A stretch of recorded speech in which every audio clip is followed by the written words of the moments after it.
At the end of the day, I was so isolating because we didn't know anybody that was in our situation. Brooke Paget and Elena Pauly met on social media more than 2 years ago when they noticed they had one big thing in common. Both had partners who sustained spinal cord injuries. 80% of relationships break up after a spinal cord injury. It's extremely common. So we didn't want to be a statistic. No.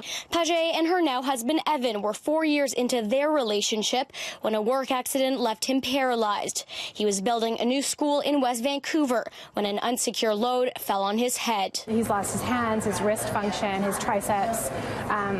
He's paralyzed pretty much from here down. Pauly had been dating her boyfriend Dan 3 years when on their first trip abroad to Cuba together, he was paralyzed after diving into the shallow end of a pool. I didn't want to let him know how upset, how lonely I was. Both instantly became primary caregivers and grieved the loss of their relationships as they knew it. Like, I would shower him, I would cook for him, and then I would remember closing the door, turning off the lights, and then having to go and sit in my car and just crying because I was like, now what?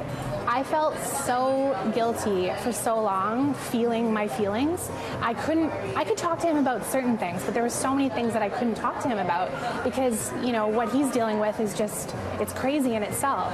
You don't want to burden him with your problems. That's when they created WAGS of SCI, or Wives and Girlfriends of Spinal Cord Injury, a network of thousands of women across North America bonding over shared experiences. There was nothing where we could all get together and just talk about the issues that are unique to us as a romantic partner and caregiver, and just trying to find that balance, which is the most difficult thing after a spinal cord injury, is being romantic with your partner, but also cleaning up accidents if they have one, or that vulnerability between the two of you. From mental health to intimacy, the pair says nothing's off limits. Bowel and bladder accidents, or our partners like having to fall out of their chair, how do you deal with it, or medication related. The two have also reached a new milestone, becoming the newest content creators for the Reeve Foundation, created by Christopher Reeve and his wife Dana.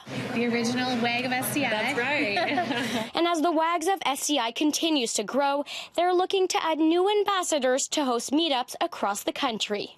In Vancouver, Isabel Regam, City News.